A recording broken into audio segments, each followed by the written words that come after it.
Seluruh nabi dan rasul yang Allah utus ke muka bumi, seluruhnya mewanti-wanti kepada umat mereka masing-masing tentang Dajjal, agar mereka berlindung kepada Allah dan berhati-hati daripada Dajjal.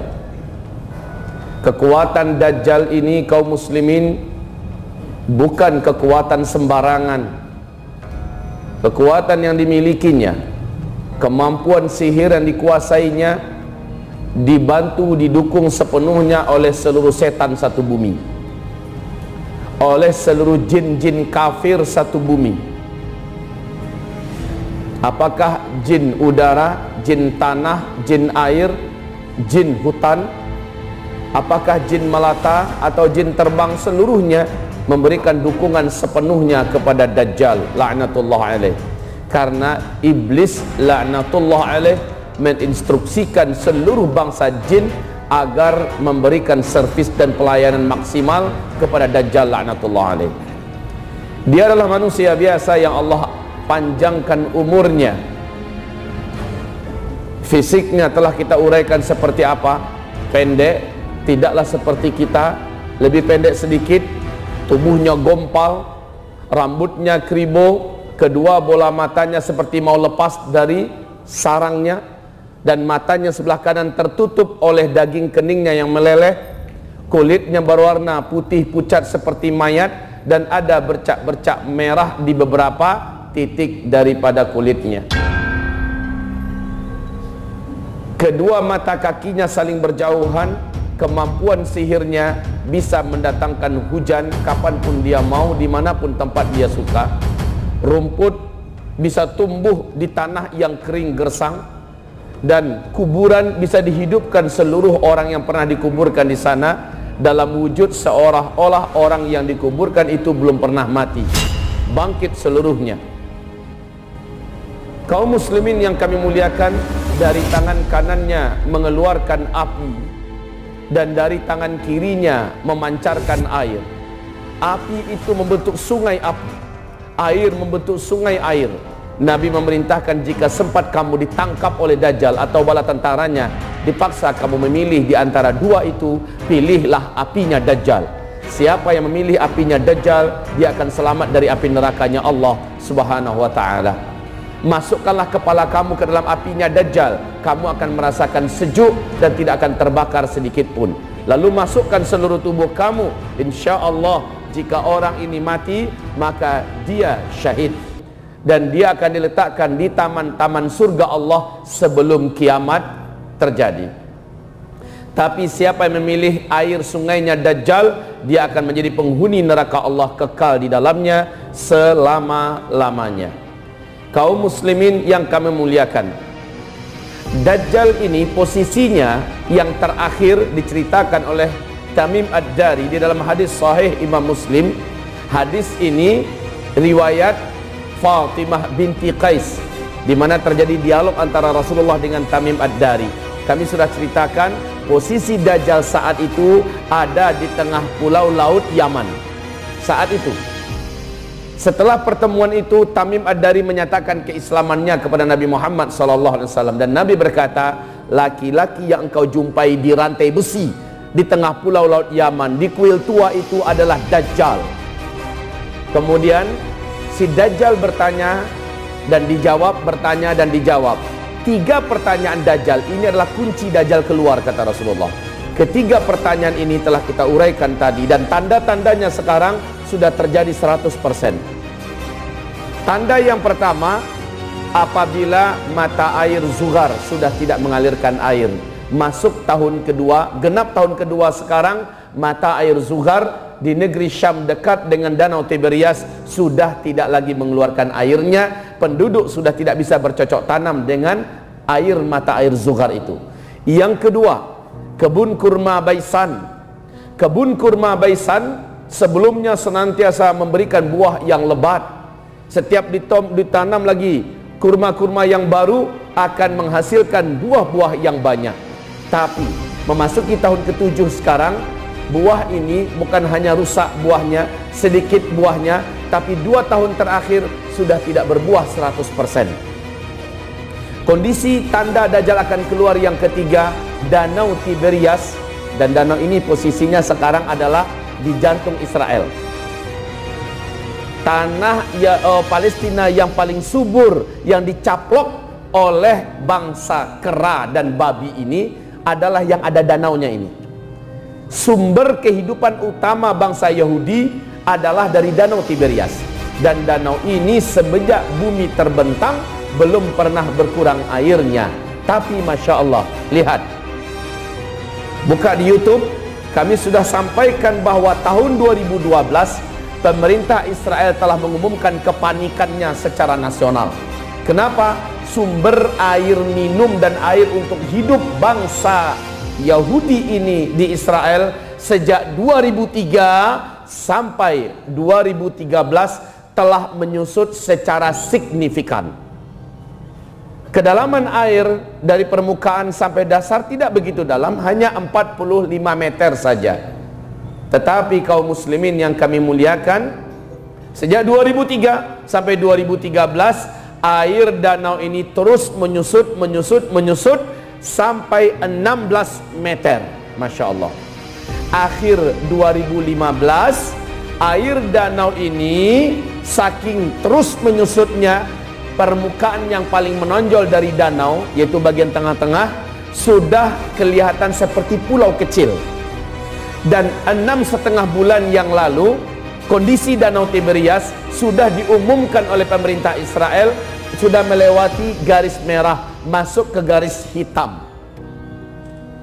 Black line, maknanya air danau ini sudah tidak bisa lagi dijadikan sebagai sumber hidup, apalagi untuk dikonsumsi oleh bangsa Yahudi di Israel. Mereka mengumumkan di televisi nasional mereka bahwa sumber kehidupan air yang diharapkan dan diandalkan oleh bangsa Yahudi ini ke depan adalah air laut yang mereka suling. Syekh Abdullah bin Abdul Aziz bin Baz, saat diberitakan kepadanya oleh Syekh Mamduh tentang perkembangan Danau Tiberias, beliau menangis tidak tertahan-tahan, basah baju jubahnya, dan beliau berkata, hadza zamanu khurujid dajjal, sambil menangis. Inilah dia zamannya, zaman Dajjal itu akan lepas. Ma'adzanallah. Kaum muslimin, menjelang Dajjal keluar, kata Rasulullah sallallahu alaihi wasallam, umat manusia diliputi oleh kehidupan yang disebut dengan fitnah duhaima. Di mana posisi fitnah duhaima? Posisi fitnah duhaima ini sejak masuk fase keempat. Sejak masuk fase yang keempat, ini fase keempat, dan kita sedang ada di fase ini sekarang. Rasulullah bersabda, hadis ini riwayat Imam Ahmad, riwayat Abu Daud, riwayat Al-Hakim, riwayat At-Tirmidzi. Hadis ini sahih menurut syarat Imam Muslim. Kata Rasulullah sallallahu alaihi wasallam, menjelang Dajjal keluar, umat ini akan diuji oleh Allah dengan ujian yang disebut dengan fitnah duhaima. Fitnah duhaima, jadi seperti ini. Ini adalah garis tanda besar kiamat yang kedua, yaitu Dajjal keluar. Ini dari sejak masuk fase keempat, manusia ditimpa oleh fitnah duhaima. Silakan penjelasan rinci tentang fitnah duhaima, rujuk ke dalam kitab. Intinya, umat Islam yang ingin kembali kepada Islam secara kafah di berbagai belahan bumi manapun, umat ini akan dituduh fundamentalis dan teroris. Lalu umat Islam digiring untuk memakai ideologi yang disebut dengan demokrasi. Fitnah ini akan berakhir, Dajjal keluar, berakhirlah fitnah tersebut. Kaum muslimin, fitnah duhaima ini dengan berbagai macam jenis fitnah-fitnah lain yang tumpang tindih menjadikan umat Nabi terbelah menjadi dua belahan saja. Rasulullah bersabda, umatku nanti menjelang Dajjal keluar akan yang qasim ila fustataini. Fustatu iman la nifaqa fihi Fustatu nifaq la imana fi. Menjelang Dajjal keluar, umatku akan dibelah oleh Allah lewat ujian-ujian yang terjadi silih berganti. Ujian ini menjadikan umat terbelah menjadi dua. Fustatu iman la nifaqa fi. Kelompok orang-orang yang mereka mukmin haqqan, tidak ada kemunafikan dan tidak ada orang munafik di dalam kelompok itu sedikit pun saja. Yang lain fustatu nifaq la imana fi. Kelompok munafik yang tidak ada keimanan dan tidak ada orang-orang beriman dalam kelompok itu. Di seluruh negara, di muka bumi ini, Allah akan berikan ujian-ujian. Lewat ujian itu orang-orang yang muslim akan terbelah menjadi dua, mukmin, munafik. Kalau di Indonesia, ujiannya dimulai dengan pelecehan terhadap Al-Quran.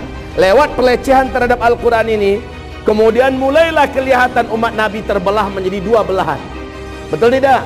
Terasa tidak? Kaum muslimin yang mukmin benar-benar total di sini. Mereka mulai mengecilkan dan menepis perbedaan-perbedaan bendera, perbedaan kelompok, perbedaan organisasi, perbedaan mazhab dan sebagainya. Melebur dalam sebuah kepentingan membela kehormatan kitabullah, membela kehormatan para ulama, membela kehormatan Islam ini dan nasib bangsa ini. Bukan hanya di Indonesia loh, tapi agenda ini sedang berjalan di seluruh dunia. Naiknya Donald Trump saat ini di Amerika juga sedang ada terjadi proses penyaringan dari Allah, mukmin haqqan dan munafik haqqan. Subhanallah, ini menjelang Dajjal keluar. Kaum muslimin, proses ini sedang berjalan. Jangan dipikir yang sudah ada di pihak mukmin haqqan ini akan selalu di situ. Enggak, diuji lagi dengan ujian. Lihat nanti surah Al-Baqarah ayat 214. Ujian ini menjadikan orang-orang yang mungkin saja agak lulus sebentar, ternyata saking beratnya mereka berjatuhan. Akhirnya ada yang murtad. Fase keempat, fase terbanyak umat Nabi Muhammad murtad. Ma'adzanallah, ma'adzanallah, berlindunglah kepada Allah. Puncak fitnah itu adalah Dajjal keluar. Ini dia puncak fitnah. Baik, kaum muslimin, hamba-hamba Allah yang kami muliakan,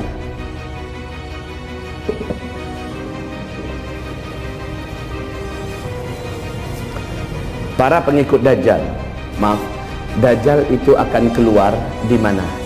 Sekarang di mana posisi Dajjal? Tahu nggak? Ada yang tahu di mana posisi Dajjal sekarang? Kalau ada yang tahu posisi Dajjal di mana sekarang, sudah banyak orang minta tanda tangannya. Sudah banyak orang minta selfiean dengan dia. Dajjal, ibarat Allah, tidaklah akan keluar kecuali Israel lenyap dari peta muka bumi ini. Dajjal tidaklah akan keluar kecuali Amerika hancur dan eksistensi Amerika sudah tidak ada lagi. Dan Rasulullah bersumpah, demi Allah, kamu di akhir zaman akan berperang dengan peperangan-peperangan besar. Allah akan menangkan kamu dalam peperangan itu. Akhir dari peperangan itu, Dajjal akan lepas. Pertama, kamu akan berperang melawan Hijaz. Kamu akan taklukkan Hijaz. Hijaz adalah Mekah atau Madinah. Mekah dan Madinah. Lalu Najd. Lalu seluruh jazirah Arab ditaklukkan. Kemudian kamu akan berperang melawan musuh di sebelah timur, Iran, Rusia.